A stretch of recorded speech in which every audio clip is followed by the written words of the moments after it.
Good morning! Ayan, pupunasan ko tong mga to. Pinost ko to sa online. Free siya. Nandito pa pala to. Pag nandito ako sa bahay, naglilinis-linis ako, nagde-declutter ng mga gamit. Wala naman tayong ditulad sa Pilipinas na mabibigay mo sa kapitbahay or ano.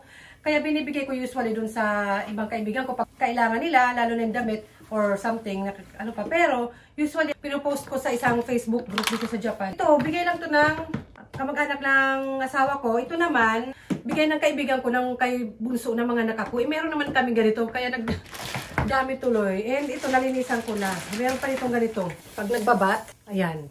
Sayang yung space sa bahay. Ang lalaki pa naman, diba? Tsaka hindi nang ginagamit ng mga anak ko. And pwede pa naman, kaya kung may gusto, nag-mine, hindi naman siya binibenta. Free lang. Ito sa toilet, diba? Toilet seat.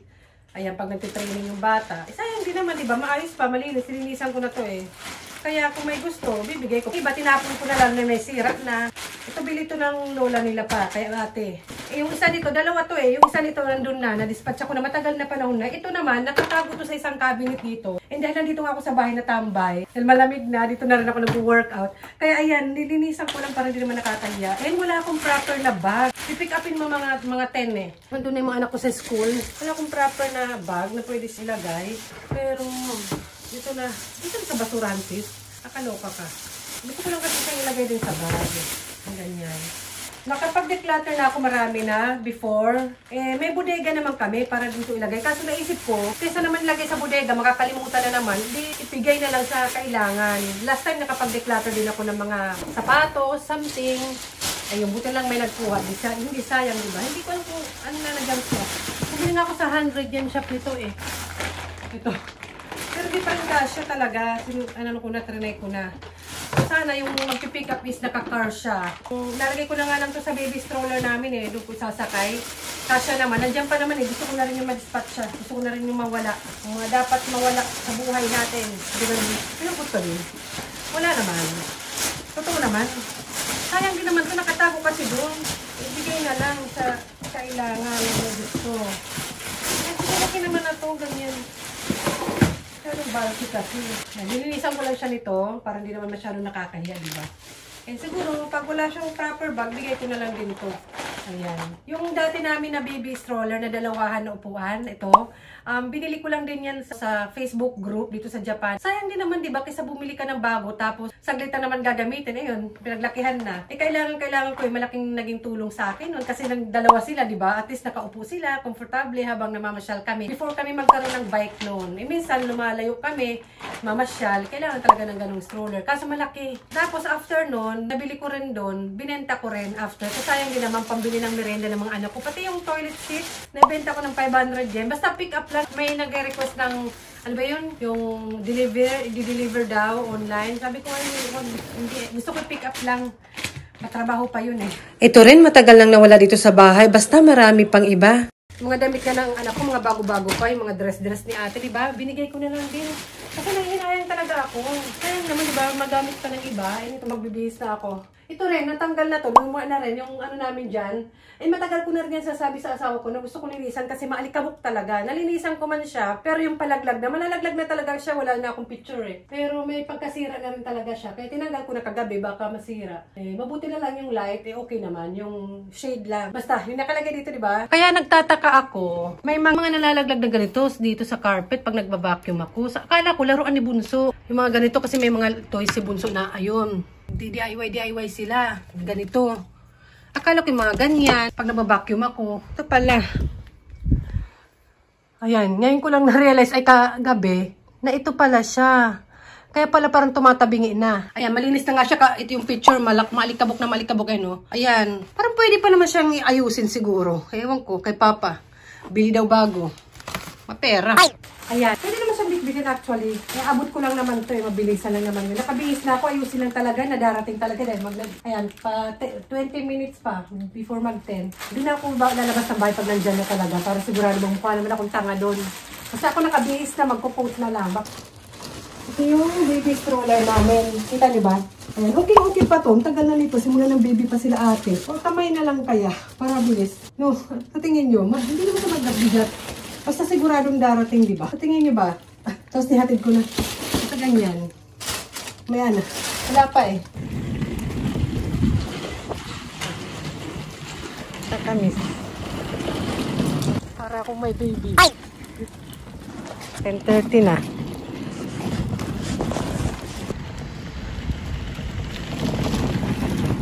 Siyempre, hindi ko binigay address ko. Kaya dito ako sa may supermarket sa amin. At hindi ko alam itsura na ang ininit ko. Kasi walang picture eh. Pero okay lang. Nandito naman sa public place eh. Dito ako hintay. Ano ko nga.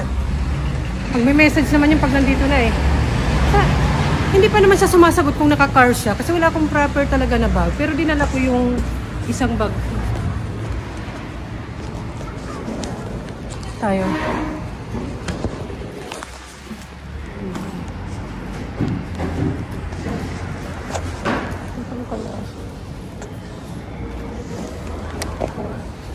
Mga bata. May anak ako, charot. Walang laman. Andun na. Takta natin. Pang weird eh. Kuha na rin. Late siya pero okay lang. Ang goal ko naman is maibigay yun. Kasi sayang din naman tsaka sa gabal sa space sa bahay. Salamat sa nag-claim. Uwiin na tayo. Yes, I'm back. So, ganun. Ang weird. Yung laman niya kanina, ang laki-laki. Tapos nang wala ng laman, tinakpan ko. Ganito. Wait lang. Yung bag ko. Ang bag pa dyan na naman. Nakaganyan. Nakaganyan na. Yung matanda, sabi niya, sinilip pa niya. Nakakamiss actually. Siguro kung magkaka-baby ako ngayon. Ay, pero ayoko na. Siguro lang. Ay, wag na. Hindi siguro. Kasi na-imagine ko ba, parang ma-enjoy ko kasi mas marami akong magagawa. Kasi mas marami na akong, kumbaga, alam kahit paano kaysa noon. Tsaka busy. Ngayon may, parang ma-enjoy ko magtulak-tulak. Magtulak-tulak, Jackie. Pero ayoko na bumalik doon. Pero wala naman ako masamang experience sa mga tao dito sa Japan. Kasama ko yung mga anak ko pag gumugura kami. Namimiss ko ngayong priority namin sa upuan sa train, nag-o-offer, tapos sa elevator, tinutulungan ako. Pag nakita may dalawa akong bata or may bit-bit na bata, yung namimiss ko ngayon, nahihiya na ako umupo minsan sa train. Nahihiya na ako gawan ng upuan. Tatayo na lang ako. Ganon. Wala na nag-o-offer na umupo. Dati lagi, masaya lang yun. Pero wala, malalaki na mga anak ko. Itatabi ko to, sana may magkuha na rin ito at saka yung baby car seat para maayos na yung bahay namin. Nag-offer pa nga ako ng ibang toys eh. Ay, ayaw na. So, ayun. Salamat sa nag-claim. Masaya naman ako. Iba yung nabibigay sa akin na saya. Kasi at least may space. Yung space na yun na kinukuha noon dun sa cabinet. Diba? Yung mga nanay, ganyan naman tayo. Gusto natin maglinis-linis. Tapos yung mga kasama natin sa bahay, yung isa dyan naman lang. Ay, wala pala dito si Papa. Ay, sinabi pa talaga. Dito na muna nakakabisa rin naman tayo. Gumura na lang tayo. Dito lang sa may amin, huwag na tayo lumayo. Kasi 11 na rin. Hindi niya tinanggap to. Yung bag. Okay lang, gagamitin ko lang sa iba. May mga liligpitin pa nga ako dito. May mga box-box na to.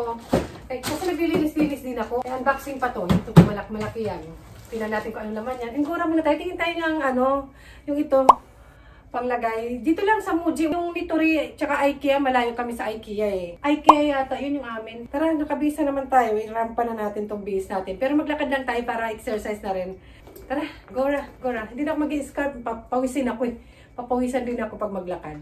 Let's go. And we're here. Parang konti na yung pagpipilian nila dito. Hindi ko alam kung dito sa branch na lang na to. Pero yung mga lights nila dito, parang pang dining table, hindi pang living room. And meron din pala silang mga boxes na ganito. Mga ganito rin kami sa bahay eh. Pero nagbili ako ng online for today's video kasi parang medyo pricey din pag isa-isa. Kayo ba guys, saan kayo namimili ng mga gamit nyo sa bahay? Comment down below, share naman.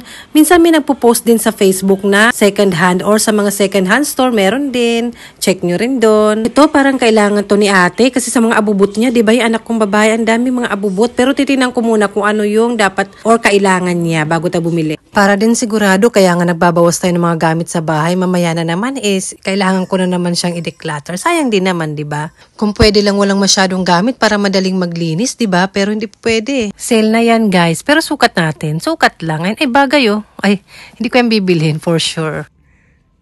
Siyempre, tingin-tingin din tayo dito sa 100 yen shop sa Daiso. Kuha lang tayo ng idea tapos kailangan kong linisin yung mga gamit ni ate para alam ko kung anong kailangan ko rin. Ayan, maganda nga ma-vlog ko para after ko maglinis, panuurin ko muna to before ako bumalik dito sa 100 yen or Daiso. Yung iba, hindi naman lahat 100 yen. Yung iba, 500, 200, 300, basta yun na yun. And maraming mga 100 yen shop, iba-iba yung binibenta nila. Iba na talaga pag tumatanda, iba na yung mga ganap. Ayan, marami pa ng choices dito eh. Sino ba yung mahilig sa Daiso dyan? Sa 100 yen, anong binibili nyo madalas? And ayoko na mag-voice over, napapagod na ako. Magpa-music na lang tayo. Ano to, radyo?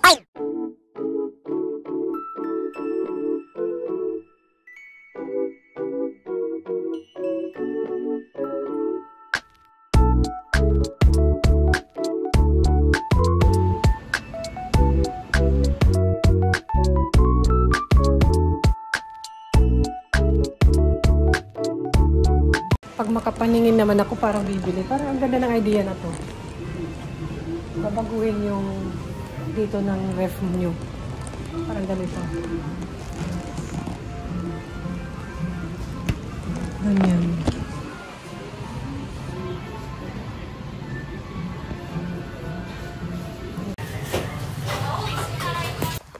Ganda ng weather. Hi! And nakauwi na tayo. Sarap sa pakiramdam. And naka 1 hour walking siguro tayo. Kasi 11 ako umalis nun eh. Mag-1 na. Diba? Hindi ko lang kita yun sa orasan. Yan. Kala mo naman makapaglikot-likot dun. Tsaka makapagsukat-sukat. Hindi naman bumibili. Hindi may binili naman ako mga chefs. Ayan na. Dala ng tubig. Hindi naman uminom. Maganda yung panahon today. Nilagyan ko ng tubig ang liit. Pag summer, mas malaki. Ano bang mga binili? Mag-haul tayo. So, ganun lang ng mga binili. Ng mga shopping. So, ganun. Ito, hindi to para sa akin. Dahil diet tayo. Sa mga anak ko yan. Ayan. Siyempre, huwag kalimutan yung mga anak. Eh, isipan ko bumili nito. Yung pang cover sa coat pag nakahanger. Kasi itim to eh. Ayokong mayroong puti-puti kasi kailangan pang i-roller something. Bumili ako ito. Dalawa na, 100. Parang try ko nga, baka hindi matibay din. Subukan ko, okay naman. Basta lagyan ko ng, parang lalagyan ng pangalan nata dito. Lalagyan ko ng walang pakialamanan. Okay, maiksi lang siya. Yan, pero carry na pang protection, di ba, sa alikabok para hindi madumihan. Pero ngayon, kasi ginamit ko, papahanginan ko muna. Kaya open the sesame. Pinakita ko lang naman. And sa drugstore, bumili ako ng aking aloe vera. Dahil paubos na, pero pang ano ko lang yan, pang stock. Meron naman akong ibang itatry. Minsan nagtatry ako ng ibang skincare. Skincare ka, Jorn. And ito, photo album na transparent lang. Simple lang. Pero sa Daiso lang yan, obviously. Obvious, Jackie. Daiso lang yan. Meron sa Muji. Mahal kasi dun sa Muji. Kahit yung mga organizer, di ba? Tingnan ko sa ibang 100 yen. Baka meron. Ito rin, saan ba to? Sa 100 yen din to. Inner card holder. Parang ilalagay mo sa loob ng wallet mo. Tapos yung mga point card lang naman ilalagay. Kahit ano, insurance or yung ating card dito sa Japan, yung mga foreigner dyan. And nakita ko to, yung favorite ni ate to, di ba? Ano siya? ID case? ID case nga lang, pero baka magamit niya soon or akala ko para sa IC card or sa train. Pero binili ko na lang din para meron siya. And may pa-end. Itong bag na to, binili ko to doon kasi maliit yung bag ko na dala. Nasaan ba yun? Kaya binili ko na lang doon. Tsaka nandun na rin naman ako. Tsaka gusto ko bumili ng bago. Ito, maliit siya. Tsaka luma na. Parang butas-butas na nga ata to. Parang may butas na nga yan, oh. Kaya bumili na lang din ako. Kita ba? Punit na, be. Tatahiin ko pa to para magamit. Oh. Hindi ko alam kung kita nyo. Tatahiin pa talaga. Kaya binili ko to. 100 yen lang naman yarn. Pero magagamit kasi pang shopping bag siya eh. Yan siya, oh. Sa Daiso. And ano pa ba? Ay, sa yung parang imported shop. Jupiter. Yung isa sa Caldi, di ba? Bumili ako doon ng coconut cream powder dahil gusto ko maggata ng kalabasa or kahit na ano. At saka mura doon. 170 plus. Yung ito, bumili ako. Try natin to. 240 calorie lang naman. Tsaka 71 lang ata to. 71 yen. Hindi ako nagkakamali. May isa pa siya. Ito naman 220 calories. Ayan. Parang bansa ba siya? Parang hindi siya Korean eh, di ba? Hindi ako mag-try ng mga ganyan. And sabi na nun. Basta wala pa itong 100 din. Kaya gusto ko lang naman i-try para alam din natin. So, yun lang naman ang ating ganap for today's video. Yung storage na yun, in-order ko yun sa online. Gusto nyo makita? Nakasagabal dito sa bahay. Itatabi ko na naman yan. Ayoko nang itabi yan para hindi ko makalimutan. Tsaka itong mga box na to, kailangan ko itong i-dispatcha. Hindi ko lang makita ako. Ito nga. O ano lang to, kapakita ko lang dyan. Buksan na ba natin? Ay, kulit nyo naman eh. Hindi pa ako nakakain ng lunch eh. Kulit nyo eh. Dapat maghintay naman kayo. Pilitan. Diba nag-ayos isa ko dito sa bahay? Kaya gusto ko maging malagay na sa mga lalagyan talaga. Yung mga dapat ilagay. Kasi ilang taon din na hindi din talaga ako nag-ano-ano dito sa bahay ng mga gamit-gamit. Na-busy din sa mga bata. Kaya ayan. Ano lang to, storage lang siya. Hindi ko alam may ano pa to. Kasi wag ka nasira-sira. Basta wag muna ngayon. Kasi pag ilabas ko yan, ayoko na, tatama rin na ako ibalik. Ito. Ayun. Kailangan pa-assemble yan. Sa ilalim ng mga ano. Ayun. Ayan lang naman siya. Kailangan ko siyang i-assemble at pag-isipan kung saan ko siya ilalagay. Ito mga ilalagay ko para maayos na yung mga gamit sa bahay kung saan nakalagay yung mga ganito, yung mga ganyan, di ba? Ako lang yung laging naglilinis sa bahay. Ako ang nai-stress kakaligpit ng mga dapat iligpit. Ganon. Siyempre, sino pa ba maglilinis yung kapitbahay namin? So, ayun, goodbye na sis. Ay, sis. Sino kausap ko? Ay, hindi pala ito video call. Minsan nakakalimutan ko di video call to.